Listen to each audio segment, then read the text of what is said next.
sala mukolo po ba pesa bango mbongo. Donc alors allez ça nini? Et balia mona matanga d'effort, ba balinga ba sa obenga na français bis répétita. Hein? Ba ça là on se connaît matanga ya VV Center. Vraiment. Nde babara bokanisa nde bolia ki kuna mba bolia bana VV Center ba biso moko toza mikolo. Na mona ki mwana mwa bia na 58 ans. So mwana 58 ans yo gérer ye. Yamba. Yango moni suite ya oyo musu. Tala neti bana na bachali wana. Waza pas héritier. Oyebika Paul Hotel matena botoko. Mais tala bana na biso to l'équipe bango tozo orchestre munene. Basa mo ba stratégie na mawa mike ba toucha orchestre. Na temps oyo sama mto banda ko solola to eba. Toza na stade des martyrs na mwa boy. Toko banda neni. C'est doit ça mpanza kitambo so asa na mutu boy bon. Bino faut déjà bokangaka. Bato basa bokanga tout. Car le problème qu'il a connu mamobela coûté nango. Yango celle qui album est en retard mais ndé mo ba qui probablement la probabilité est que le 14 février, Dynastie volume 2, au Wapizan à présence, ça va négocier. Tout y a Wenge musique à maison mère, bah collègue né à quartier latin, bah. Ah on a Kinshasa, tout le monde qui bien, c'est que tu vas même petit niveau où il est. De toute façon le Belara concert, il y a stade de Marty, tout le monde qui est vraiment avec détermination, avec précision. Mais qu'est-ce qui fait que jusqu'aujourd'hui date, ils ont vraiment connu, tu même bien connaître, on sait que non, ils ont un niveau il y a mois de juin, ils ont un niveau mois de juin, date précise exacte, c'est pendant déjà Bazali là quoi avancer, par exemple, il y a héritier, oh déjà s'interner à niveau il y a Afrique du Sud, côté marqué. Ok Lobanini, est-ce qu'il y a encore tâtonnement ou bien qu'est-ce qui ne va pas? Un de fans il a fait rigolo à poser une question. Bato yeba bazolobela plus makambo baliwa oyo ezalaki na stade de martyr ya Fally Ipupa. Est-ce que tozo risqué de vivre un sabotage lors ya stade de martyr ya fait rigolo là que peut-être ba kuluna ebandi ko salama to comme fait pourquoi enregistrer ba moi peut-être en dehors ya stade de martyr juste pour nous salir fait rigolo. Ya bambwa mibali ya o santi bien non ba rosa adam sous 1000 mois. Ba ta société gardinage également et puis les ambulances cliniques ba voiture ba ambulance ba croix rouge tout wana na concert ya ndeko na biso beta ki ba bloko wana ezalaki te raison pour laquelle il cité moi bloko tout mais par contre na concert ya faire rigolo ba bloko wana tout l'organisateur va mettre la main dans la poche dans musical ndenge ezalaka est-ce que plein de choses ozoyoka oyo ya nani ya Boga de la Paix toko chango na rang moko ya haine contre l'artiste akobisko ko luka ko s'attaquer na bana ya artiste parce qu'il est permis de critiquer un artiste. Déjà pour dire que ces gens-là ils veulent nous faire taire. Pourquoi je dis ils veulent nous faire taire? Maman ba na Boga de la Presse. Baba na qui pas court na biso Charlie Prince. Charlie Prince 3 plaignants. Ba yo funda Charlie Prince kwaze kwa bimana image ya Koffi Olomide na fini mututa. C'est une réalité. Qui durera payer vite et banara c'est ba notre travail banzemba Koffi Olomide. C'est une réalité. Donc net temps mais comme ba yambaki ba journaliste ba mso ba yambi bangote. Nous avons critiqué parce que Ferregola n'a pas que 5 journalistes. Ferregola a une panoplie de bateaux basara nini ba lobela. Aujourd'hui tous hommes on a porté ba journaliste plainte, ba défenseur a Ferregola plainte. Qu'est-ce qui manque? Bango pe bureau à Ferregola. Bazong ça appelle ba plainte na bateau ba finga à Ferregola. N'hésitez pas à liker la vidéo si elle vous plaît et si vous êtes nouveau sur la chaîne, n'oubliez pas de vous abonner et d'activer la notification pour ne rater aucune de nos prochaines vidéos. On commence.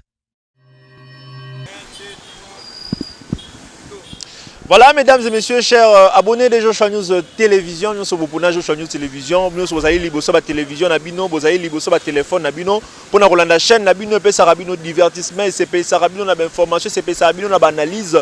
Moi, c'est votre âme serviteur Jigel Kabemba et comme d'habitude, Neboyebeli, Lotus Design, derrière la caméra. Chers internautes partout dans le monde au Bozali, nous avons signalé qu'aujourd'hui, je ne serai pas seul, nous avons 2 invités de taille aujourd'hui. Na droite nangai na yambeli bino Tariq Gola moko pe balobeli ya malunga ya Ferregola na kopé semba moko maloba Tariq mbote na yo. Voilà, bonjour Jigel Kabimba, bonjour également à tous les abonnés de Joshua News Télévision. Je suis Tariq Ngangwa, ni mabinga Tariq Gola parce que ouais, beaucoup plus c'est paiement à Ferregola, la raison pour laquelle comme il y a Tariq Gola et ya merci beaucoup à abonnés surtout à Joshua News Télévision, Gaulois, vous êtes disséminés à travers le monde entier. Il y a Rémi Ndomba Sinamosika depuis Paris, je vous dis plein de bonnes choses. Prompt rétablissement à Antoine Zambaza, on a battu également. Alain Kembe, la garçon de disque Papa Naninette, prompt rétablissement à toi également. Un grand merci à mon ami Berti Souvezara, André de l'Istanbul, Bambote. Et puis je profite de souhaiter joyeux anniversaire à celui que j'appelle Elvis Okoko, un Canadien de moins au Canada et puis un Canadien de plus au Congo, mon ami Toronto en direct. Plein de bonnes choses à toi. Joyeux anniversaire Elvis Okoko, affectueusement appelé Eva. Tout sur la mine et ça la bien ma question et ma réponse c'est Abisso. Merci beaucoup Tariq. Aujourd'hui ma question et ma réponse c'est Yayo. Chers abonnés, na signalé que nous avons deux invités. Na droite nanga na zala o bengaka yampaka. Il est vraiment pas mbote na. Mbote Jigel Kabemba. Na ebike ne tozabo c'est du triangle paza. Azo assister biso ne kama mekindaka bon. Bagolwa nyonso libéral place Boza na pesi bino mbote. Vraiment na ebike ma bibiche umoso e ya biso moko. Maman présidente, le vrai maman présidente et kendara na bongo. Donc ne tozaboué na ebike batutu maître Zet Balebele porte-monnaie magique place Aza Carlos Bila et puis encore oncle Nanga Achille Mabaya et puis Coco Fretas na ebike bo s'abonner lisou na chaîne oh malgré sa chaîne à monene mais bo s'abonner et osala biso bien na ko s'abonner na bino lelo toza na polémique te to éclaircir batu ba comment ndenge nini bagulwa makambo zo le katito ya na stade de Martyr. Comment neni bagolo mamweza ko leka tito comme na stade de Martyr awa tolobelaka papa Hervé awa masolo vraiment c'est papa Hervé. Donc il y a vraiment des Gaulois ici, bah vrai Gaulois, bah Gaulois libéral. Il y a vraiment le terme. Mais tolobana nous na o etali papa Hervé, tu sais bien que papa Hervé ayaki a nakin depuis le 10 novembre. Oh ici Kazaki n'a pas Kazaki incarcéré, ça lui avait vraiment pris du temps. Mais après le 10 novembre on a tout le monde s'est retrouvé dans la ville française. Pour na Mambwa studio. Mais tout ça que non, selon ma rumeur, non, papa Hervé a zongi les sous kaka na Mambwa justice wana, to linga peut-être to camoufler ngona ndenge ya Mambwa studio. Tarigola nous n'a pas su maloba liboso. Qui kolobani par rapport à cela. Déjà merci beaucoup pour la parole. On peut dire ceci. Papa Hervé s'il est de retour à Paris, et ça pour des raisons professionnelles. Donc quand je dis des raisons professionnelles parce que c'est un artiste professionnel, Azana Moussala ou Ezozelaye na bureau. Et à Paris plutôt, entre autres, la finalisation de l'album Dynasty qui est l'une des priorités à Papa Hervé parce que déjà, probablement l'album va voir le jour le 14 février 2023 selon Ferré Gola. Donc l'album est ma série, raison pour laquelle déjà toi le 6 novembre et le 6 décembre aujourd'hui. So ça mathématiquement le 6 décembre, tu comme le 14 et le 14 février, il n'y a pas vraiment beaucoup de temps. C'est-à-dire un mois et probablement mois bon il faut faire rigolo à accélérer.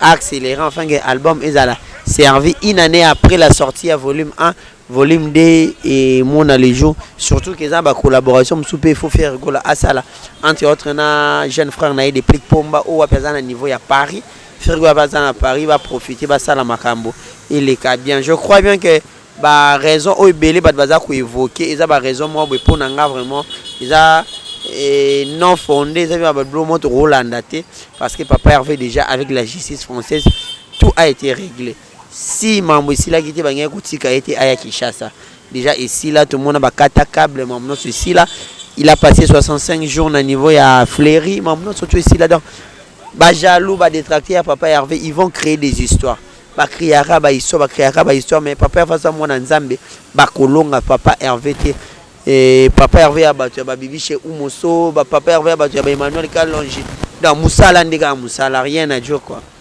Mais toujours par rapport à la dynastie, on avait observé, papa Hervé avait observé 5 ans au attente, il y a préparation à l'album Dynastie. Il y a peu de questions qui s'est posée.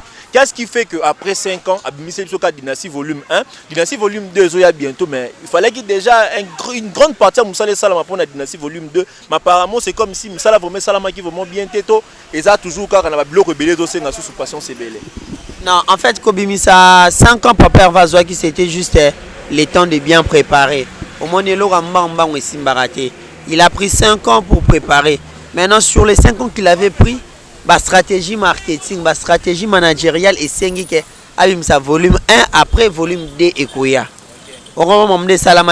Déjà, quand tu dis que c'est comme si Papa Hervé il a été incarcéré.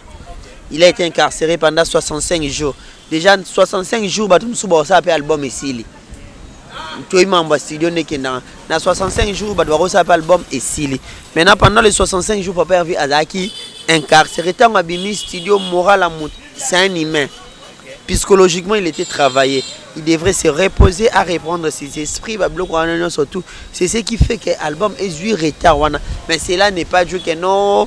L'album est ça qui bien non. C'est juste que le problème qu'il a connu, il a coûté. Il y a un seul qui album est en retard, mais des mois qui probablement la probabilité est que le 14 février, Dynastie volume 2, au Wapizana prison, ça va négocier. Tout y a Wenge musique à maison mère. Bah collègue n'a quartier latin bah présence ça va venir absolument malange il sur le marché au plus grand bonheur de tous les Gaulois et puis de tous les mélomanes congolais. Merci beaucoup. Donc quand tu sais qu'on a yampaka yebisa biso kaka toujours ka ba malobe belé tu peut-être ceux qui ba détracteur bazo lingani na vie ya papa Hervé. Dites-nous un peu, est-ce que c'est vrai que Nenge Papa Hervé qui est en France wana tu sais bien que ça dans le cadre de la préparation de l'album, est-ce qu'il y aura vraiment des chansons il faut pas longola la carte Dynastie volume 2 wana? Donc vision c'est ça Papa Hervé. Alors batu bazo ça l'erreur nezo komake komake pour nani dynastie batu a quartier la teba emba batu tout mukolo vision ezayi. Tant wasala ki projet wana. Lelo ko koza na associé na yo bo sala featuring. Tant musu yo poko lo banaza na tante. Eza normal donc ya ebi nenga zota musa dynastie na e.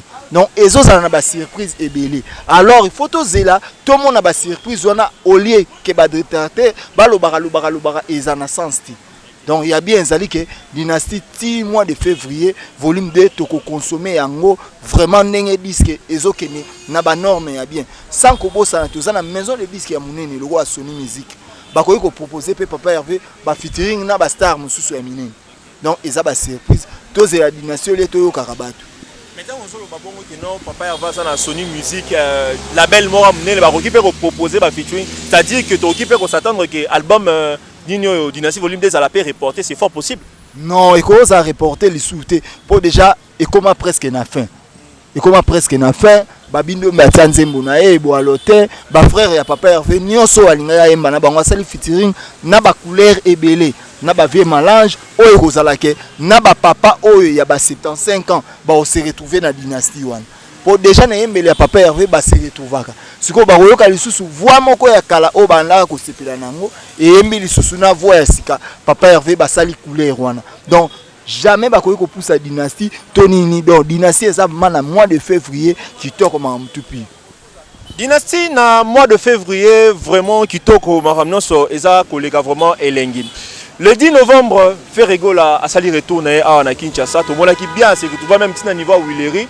Façon le bel concert il y a stade de Marty to mona ki zaki vraiment avec détermination, avec précision mais qu'est-ce qui fait que jusqu'aujourd'hui date et autres ça l'a vraiment connu tu quand même bien connaît on sait que non ils ont un niveau il y a mois de juin tu bête un niveau mois de juin date précise exacte c'est pendant déjà bazali là quoi avancer tu peux si par exemple exemple il y a héritier oh déjà s'interner à niveau il y a Afrique du Sud ba koti marqué OK lobanini est-ce qu'il y a encore tâtonnement ou bien qu'est-ce qui ne va pas donc alors il faut bateau bazolanda biso ba ebaka Ferrego laza même vision na bangoti Ferrego laza papa na bango na sans polémique na normalité aza papa na bango papa na bana bawele ya pantalon te papa nda kulata atiki pantalon bana balata donc basala nyonso bakosala héritier wata bonne chance chacun portera sa propre charge donc bonne chance na le 25 et le kabien mais vision na biso eza nanu wana te eza pe cible na biso te soki tosisi na biso ya volume 2 ya dynastie nde tokota siko makanisi to atteindre stade de martyr to beta yango na ba norme oyo mutu soka uti ndako na ye asukoli ya ayoka la bonne musique donc ayoka vraiment la bonne musique yango eloko mingi bagulwa toza na souci nango mamba ba plein mamba mike po déjà tout ça ba plein Papa Hervé na beta concert a échoué toi que concert place mon nom et comme a reporter pour batu ba yete non biso toza bato to pesa batu elengi na musique artiste ou aza professionnel akoyi ko beta ta 50 personnes so ba il faut beta pour batu na ba yoka musique déjà c'est il fallait lobaki oh te eza magam na ye te ye magam na ye eza yi na zo da salo caméra rappel parce que y a 20 ou 30 personnes ya robeta yo bien que artiste soit professionnel ata devant 50 personnes à robeta bi nenge pe fallait lobaki na Canada na Québec fallait beta pe bon mais na Québec a beta bongo te eza kolobaka po mutu soki déjà mona esomo likambo ekomaka bongo ezo ne balimba bwa ko no séance monde déjà somo likambo komo ba ngam so ba boy ngane bale na okufa na nga kaka mais biso siko ba gulwa toza na ba norme pe makambo biso to pensaka non obiso pensaka na bango eza ndenge moko te na bi preuve ane so papa va za monter ma moto na show to zala nango mamoto ningo to welisa na décembre pe biso le 31 to ubeta mais tellement que azali artiste aza monter ma moto te donc eloko pe zate na yebi ke ba fanatique na nyoso baza partout dans le monde ba sepeli vraiment na ba acte o ezoleka ne papa Hervé azo kenza bon boulot et au salabi. Bon boulot vraiment et ça la bien. Tozongeli yo Tarik Gola, tolanda qui concert ya moko pe ya bana mboka Aigle Beta qui concert awa na stade de Martyr, to enregistrer qui va enregistrer vraiment ba mort. Ba mort vraiment bazai qui enregistré, mais il y a un de fans qui a fait rigoler à poser une question. Bato yeba bazolobela plus makambo ba liwa oyo ezaki na stade de Martyr ya Fally Ipupa. Est-ce que tozo risquer de vivre un sabotage lors ya stade de Martyr ya fait rigoler là que peut-être ba kuluna ebandi ko salama to comme fait pourquoi enregistrer ba moi peut-être en dehors ya stade de Martyr juste pour nous salir faire rigoler. Sabotage de la part à banane. C'est fort possible. Fort possible nandeni. Faire rigoler nana ça sabotage nebe no yara ni mutiama be ça sabotage pour wadba kufa. On parle de vies humaines. La vie humaine, elle est sacrée. Même bien pas kanda zabo, bien pas jamais roluka. Même na concert ebeta mewana. Qui pourrait souhaiter que liwaya? Hein? Qui pourrait souhaiter? Yam pas ça mamna bana kosi. Baza posa ya makila. Baza. OK. Ke ba beta na musique yaza na posa ya makila. Mais batu musu baza na posa makila te. OK. Yam pas lobelo d'une manière musu. Ngala ba sens que d'une manière logique. Mutoza na besoin ya liwa ezate. Même si bakende concert on a bandé on a besoin bakenda ki ba frère na besoin bakenda ki parce que na famille bata vite bazara bata imana baza bata Real baza bata Barcelone baza nemo pe ba golo baza ba Warrior baza to ko souhaiter ma bête na question tuninga ye na yebité mutuni no yanki mutia ma be sabotage na concert à faire pour ba kufa pour à gagner nini. C'est une question aussi d'être prévoyant, on ne sait jamais. C'est une très bonne question, il faut être prévoyant, l'homme prudent voit le mal de loin. Le problème c'était quoi? L'organisateur avait sous-estimé l'ampleur de l'événement. C'est-à-dire, aujourd'hui, 150 policiers à Pamba. Pour un événement qui regroupe 80 000 personnes, c'est déjà un échec. Raison pour laquelle... Il y avait aussi plus de 80 000 personnes. Non, je prends déjà, un exemple, déjà, il y a le contenu maximum, capacité à stade de Martyr, c'est 80 000 places. Pour 150 policiers pour les sécuriser. Et puis, 50 gardinage. Na soki 20 bois. Ba ça musane. Bamboa na soko tali bango bamboa na baswaka te. Vraiment. Akoye ko grimacer mutu pona ni donc alors avant ko sala likambu, faut te ba inconvénient pe zalaka. Il y a une raison pour laquelle Nabi la faute revient à l'organisateur, raison pour laquelle l'organisateur est invité à se présenter devant le parquet le 8 bablo moi bon ba bengisi.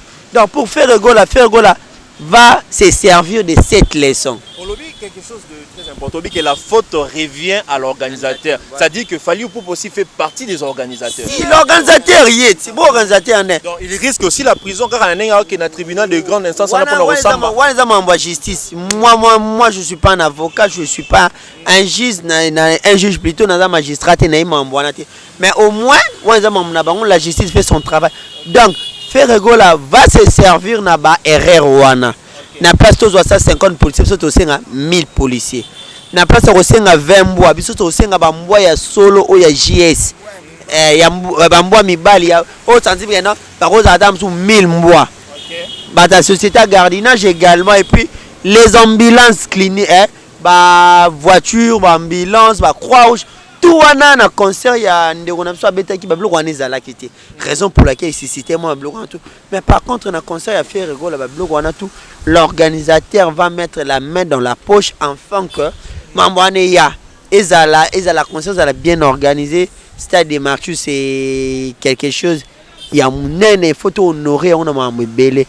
On va corriger ba concert Stade de Martyr sur le plan musical, sur le plan organisationnel, sur le plan public kuna ezati ba public mombo abotama on to sous-estime public ba 2002 ba 2003 ba 2004 ça des publics moins responsables à 10 au centre Voilà.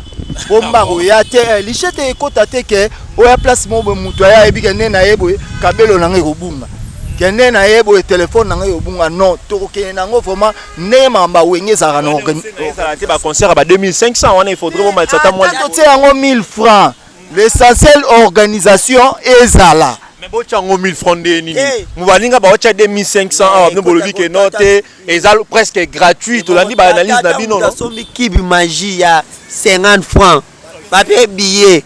Wanezani. Mais il faut faire autrement. Non. Même à tel pas fait à 5000, 6000, muta sombi ça la vraiment bien différence.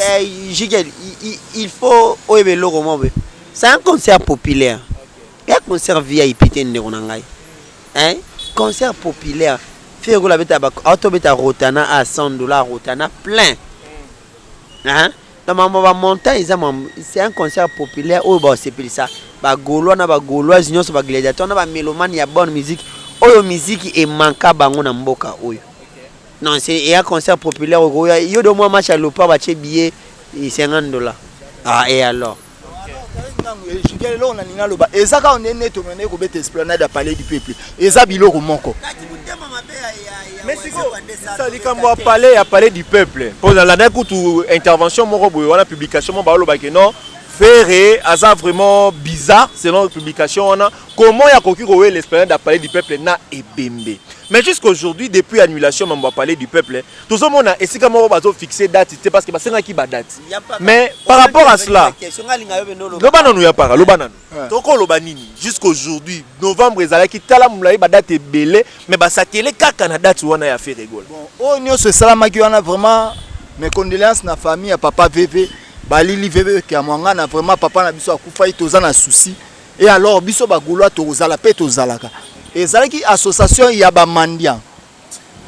Association ya ba mandian o ba kendaki ko senga ba lingai date zala mukolo po ba pesa bango mbongo. Donc alors allez ça nini? De ba lia mona matanga d'effort ba lingai ba sa o ba ngana français bis repetita. Hein? Ba ça la on se kona matanga ya VV Saint-Pierre. Vraiment.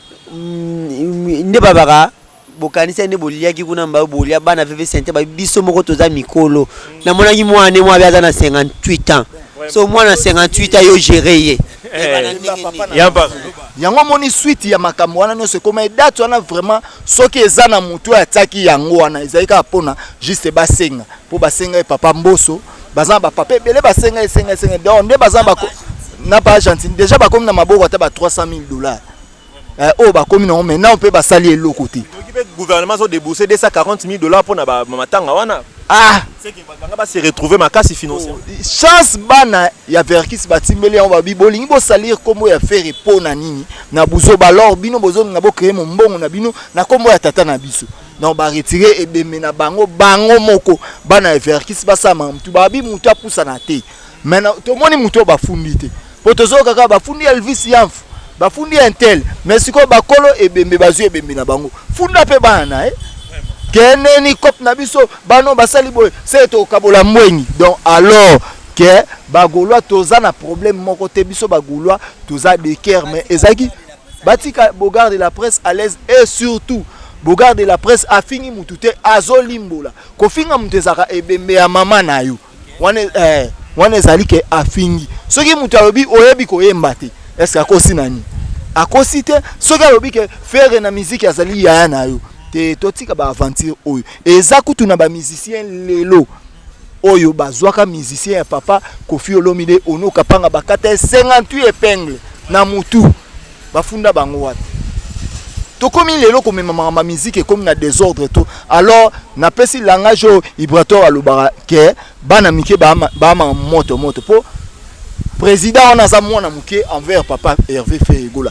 yango na musique age yazane mukolo wa to lobe mamba age engagé ke mutu donc to lobe makambu ya musique yango papa va telka bi bana mike ya musique ba makila moto yango zo occupé ne bango te donc biso to occupé ka dynastie na mam na biso mais be mba pa verkis to kozala i o a mwengi bokolia te yo i kope baby.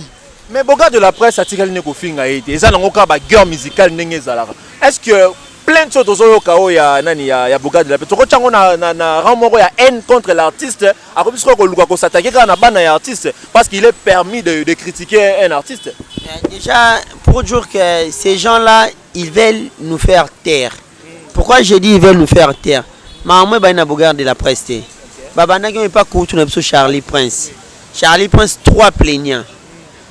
Ba yo funda Charlie Prince na service spéciaux. Il y a un service spécial traité à affaires criminelles et puis ma renseignement il y a l'icolo ya mboka un dossier civil ouais Charlie Prince qui on a service spécial pour ani ni boy wana mu konja no mo service spécial trafic d'influence tant on s'est présenté mbamo ba tiena mutu ka makala wow c'est une façon de faire taire la presse toko kanga munoko té tant que tous en a raison critiquer c'est tout à fait normal. Combien de fois Ferregola a été insulté, critiqué, sa famille également. Afundanan. Aujourd'hui, quand on dit que Oeboye Mbate, Bafingi autant, au moins extrême aux otambola, au moins extrême aux otambola, toi, il m'a papa le tumba. Misa, Akalala, Masomona. Bisoto Yemba, bon autant, papa et ma taille. Le regretté papa et ma taille, abi ondo qui n'y a pas ma musique. Non, pour dire que on fait seulement des analyses comparatives où ils sont normales. Si il y a une vidéo, l'icolo bati waze quoi na se bati faire. Aye manse mbwana. Mabe. Parce qu'on a se bati vidéo à faire. Maman moiseau lela. La même chanson. Non, pour dire que ba analyse au so sala rato finga raté. Ndet ngai na skala finga mutute. Quand je dis que Oazé Kabimana image à Kofi Olomide, na fingi mutute, c'est une réalité. Qu'il jouera pays vite et banara c'est ba notre travail Kofi Olomide. C'est une réalité. Donc cité hein surtout que ba maître la culture à l'époque ba katara onoka panga pota na avenue Mazi na Kwaya Rao Bank na Njili sur Prince Lumumba. Un dimanche matin vers 5h onoka panga ba kataye. Les cas qui n'ont pas porté mon plainte. Ils ont un ya solo. Mais quelque part, Congo. Bangot.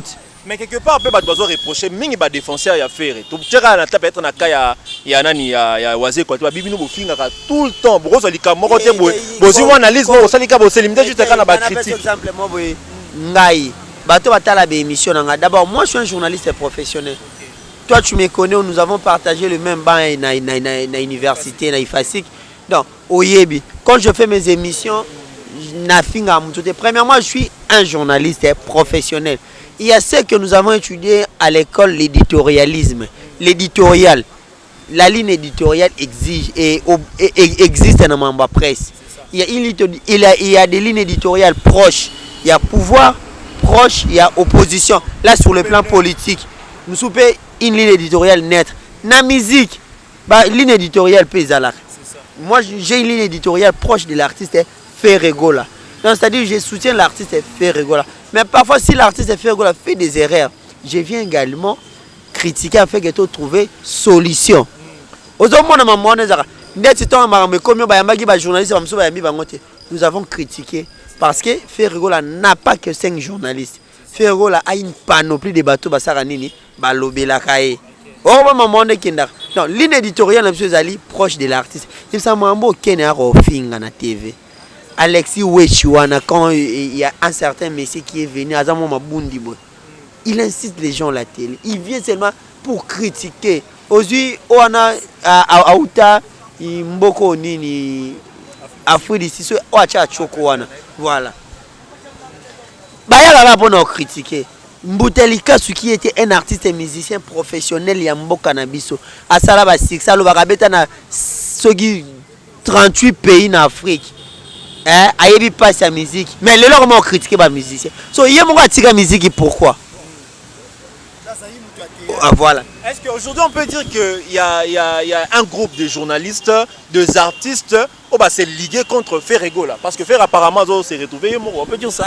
Déjà, il y a des artistes qui sont ligués contre Ferregola il y a longtemps. Tout le monde a tout fait à Sarabaya au Finga. Voire même un journaliste à mon nene à la personne de Natilo Kole, à l'équipe qui recouvre un plateau, n'a plus de 2 fois. pour Kirikou finga faire rigola. Sans l'interpeller même. Kirikou qui était l'ex-animateur de faire rigola. Biso tout est bien go. Hein? On comprend mon bon tout. Si au moins on a des défenseurs à faire rigola, bah yabo bah c'est deux triangles. L'homme so mec a bêti parce que bah mon on en a marre, ça n'est de trop. Il y a un signe qui va soda basani, bah bima. Mais tout ce qu'il y a pas ebisabiso le loba plainte comme il y a de gauche à droite. Siko yo posa moko ba défenseur ya makasi ya fait rigola. Décision des anini. Otika loba to il faut changer les sous elobelito ndenge ni. To otika so bango pe batiki. Donc lola ba plainte te. Lola bango ba otika raté. Musique Abassi. OK. Abassi combien de fois a fondé ya pas. Quand tu as l'émission comme ça boye bomuna ba bureau de ba fandi apona Abassi. Une honte hein. Donc si ko ya vraiment so que lingi musique. Ato yango wenge za na nerf solide. Donc papa Hervé ba critika na maman o abotaye.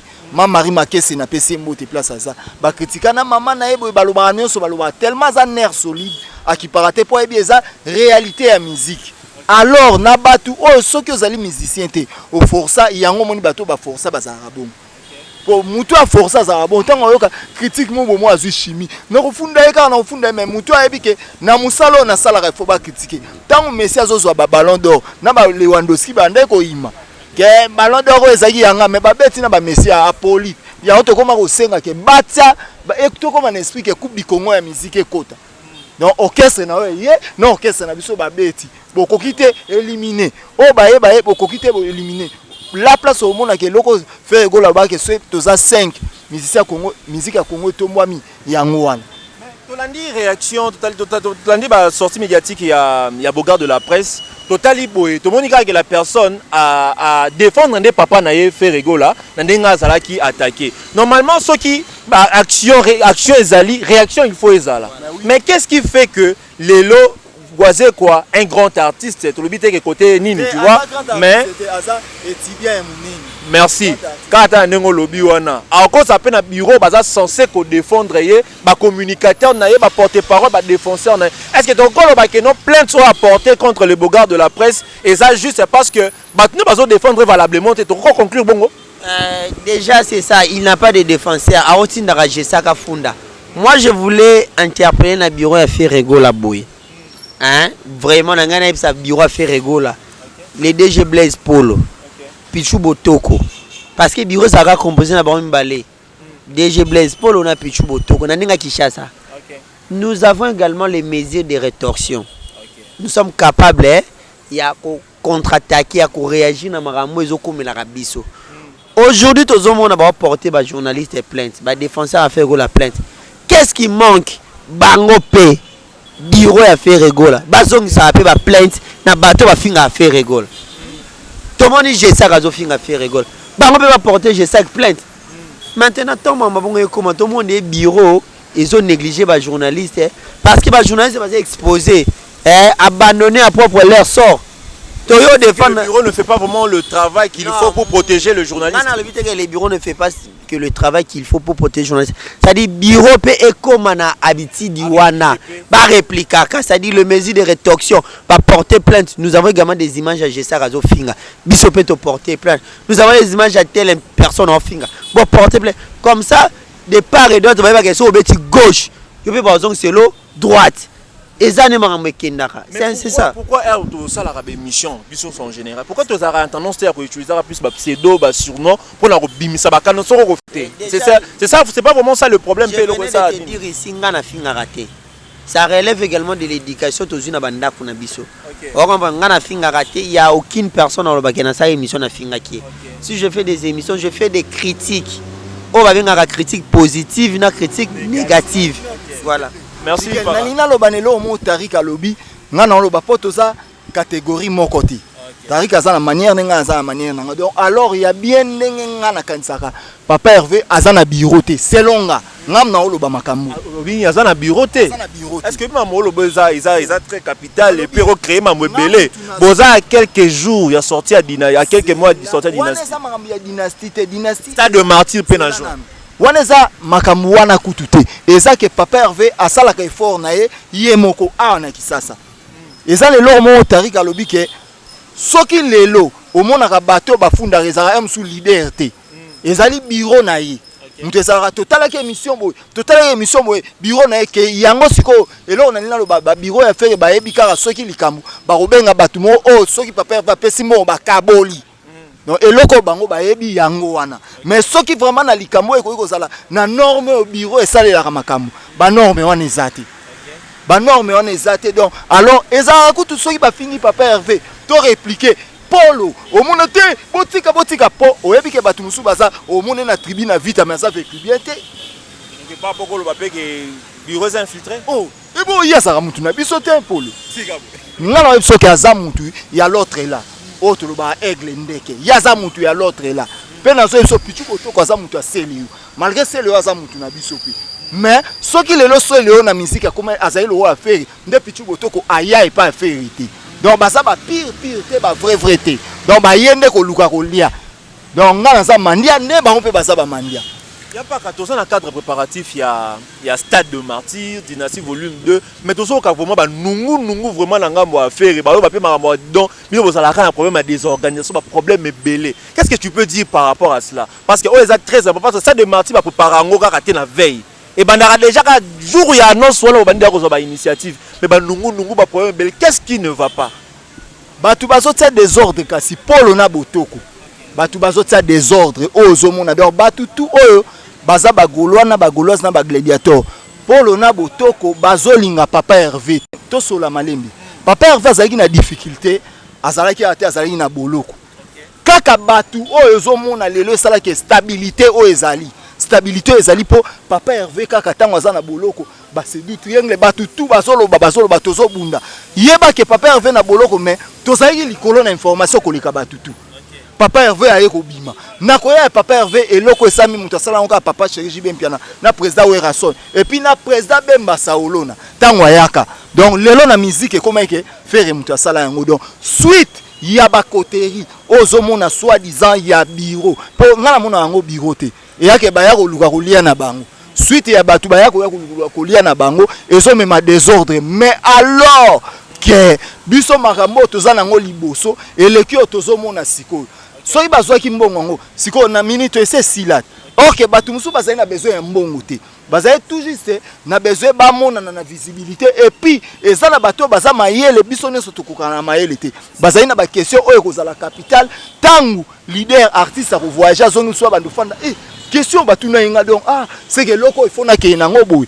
yango to memi batu moko boy ona neni boya to kabola moko boko manoki ta baye ba mo komi na ba question ezate président or que na moment na papa Hervé azali sous président na déontologie azali sous président a changé la minute wana eza na monotonité est-ce que yebisa so to memi mabongo eza normal en tout cas Polo na botoko toza na besoin ngala za na besoin de démission na bino donc vraiment besoin de démission na bino ezali botika nanu batu oyo musu tala neti bana na bachali wana oza pas héritier oyebi ka Polo telema tena botoko mais tala bana na biso to l'équipe bango tozo orchestre munene baza mo ba stratégie na mama mike batusha orke na temps oyo eza mamto banda ko solola to eba toza na stade de martyr na mwa boy to ko banda neni c'est doit ça mpanza kitambo so asa na mutu boy bon bino il faut déjà bokangaka bato baza bokanga to eba nini to ya kosala tala baninga ba se retrouver na Afrique du Sud mais il fallait bazala